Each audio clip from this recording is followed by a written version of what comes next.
Hello, my name is Paul. I've talked in my previous two videos about who we are and owning and allowing that, and then just being that. This video I'd like to focus more on who we actually are in reality when it boils down to it. Who in essence are we? What are we? And maybe what are we doing here? How does that relate to who we are and what we are?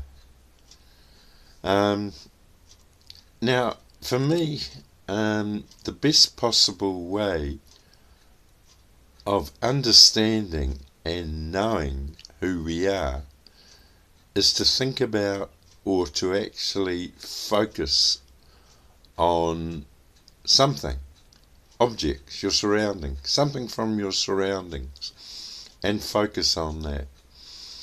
And that is what we do all the time. We respond to outer stimuli that we perceive with our senses and form our responses or reactions accordingly. Now, those stimuli from outside of ourselves, or maybe it's a thought we have, also create feelings in us. These are a part of who we are while we're on this planet, but I don't think it's essentially who we are, our feelings. I think it goes deeper than that, a more original, natural kind of sense of self, or as it turns out, selflessness.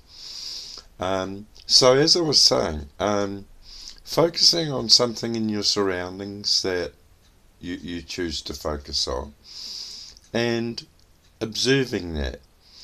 And while you're focusing on that, clearly and with focus, observing the observer, the one who is seeing what is being seen, the observer. And if you can picture yourself out here somewhere, observing yourself, observing whatever it is, or it may be hearing something, observing the one who is hearing music or whatever it is, these sensory inputs. And if you observe this observer or this recipient, that, I believe, is who you are.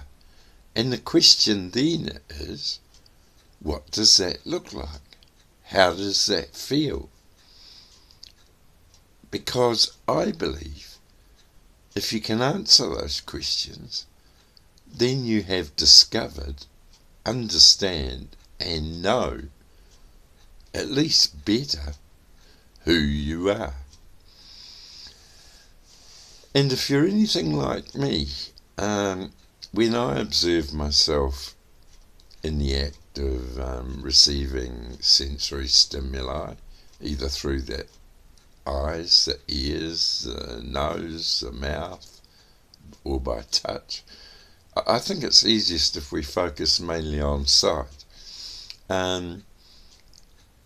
What you answer when you ask yourself, what is it that I see or understand from that, is that, or feel from that, is that it actually feels like nothing. That actually the one who is focused on this object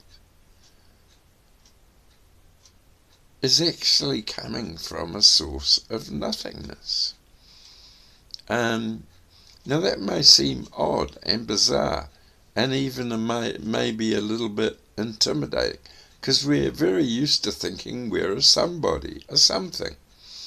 Whereas I'm upholding the idea that in fact, in essence, in our natural state, we are in fact nothing. And that if you see that, know it, understand it, get familiar with it, and understand that it feels like what it is actually nothing, just observing, then you get close to who we actually are, and I believe in our original state, before we as a race started to believe we were something that we were not. And I believe it's a strong need of the ego and the perhaps lower levels of our being to want to think we're something, somebody. Normally it's something or somebody that we're not. So through many lifetimes, I believe, and to me these lifetimes are given as schooling, to learn, so that in fact, towards the end of our journey of lifetimes, we actually get to return to being at one with that amorphous nothingness that is everything and in everything that you might call love. I like to call it that. You might call that energy God, or the universe, or the life force. Whatever you choose to call it, it doesn't matter, it's just a term. But I believe that is our calling in our lifetimes, to return to that place where we are returned to our original life-giving, animating being, which was oneness with God, with the energy of love, with the energy of the life force, or the universe, or this living energy that is nothing and everything and in everything at the same time. And to me that is essentially who we are and where we are journeying towards. Now, if at any time this feels a bit threatening, I guess that's understandable. We're used to kind of thinking that we are something. But really, this is what our journey in these lifetimes is ultimately about, I believe. Our purpose for being here. What we're here to learn in this physical realm. That in fact, we have no actual unique space or being in our inner being that we would call self. We are actually selfless. And our purpose in the first place, before it became a bit distorted and twisted, was to serve. And that is very much my own view now. I'm just going to pause a minute.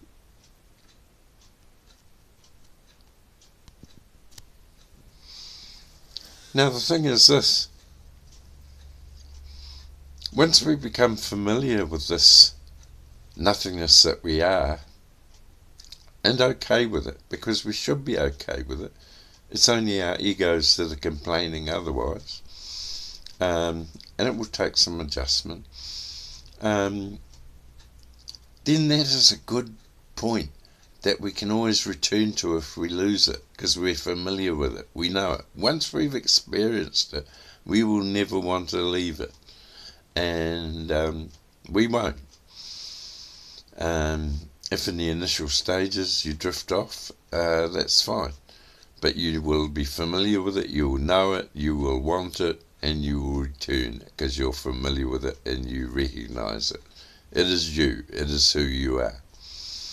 And so it's a wonderful starting point to know who you are, and it gives a great peace. It gives a great peace and contentment from which everything else falls into place and settles.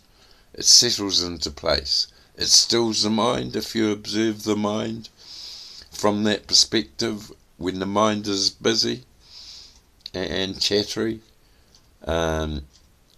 it actually relaxes the body, and it focuses you, because you don't have this busyness going on in your head while you're interacting with others or doing what you're doing. You're focused on the issues of life, which are the things that come into your sphere that you deal with in the realities of your life. It's not a fantasy world, it's a reality world, and it is hugely rewarding, I can say that. And not only that, it is peace and contentment and stillness, and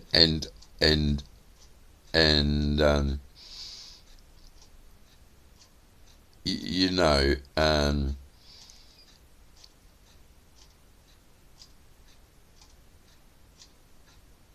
I think possibly, well, not possibly, I am sure myself that is our ultimate purpose in these lifetimes, and that until we achieve or reach that ultimate purpose, we will return to life. If it's not on this planet, it's on some others, until such time as we become reunited with the originating energy from which life started, our life, or any life, or all life. The oneness that is everything and nothing at the same time. And so, yes, perhaps for someone who is living that, what I've described, there is no return. And perhaps in another realm, there is no actual self-awareness for that spirit or being. Because I think that in our physical form, we give to that amorphous energy that is nothing and everything, love if you like, Godhead or God if you like, we give to that energy a sense of awareness of itself through our physical senses, so that energy becomes aware of itself through our senses, via the kind of beingness that I've described. So I don't know if I've made all this clear. I hope so. Maybe I will follow it up in a future video, because time is running out. I've only got a minute or so left. But yes, it's not something that you should stress about either and think is an instant click of the switch for you. There may be things you need to live and learn, and life is always a journey. It's never a flick of the switch, and I'm describing more how things for me are at this point. And it's not incumbent on anybody to have to do anything or not do anything. Always be gentle with yourselves and yourself. And that's all, I'm sorry. Thank you. There'll be more.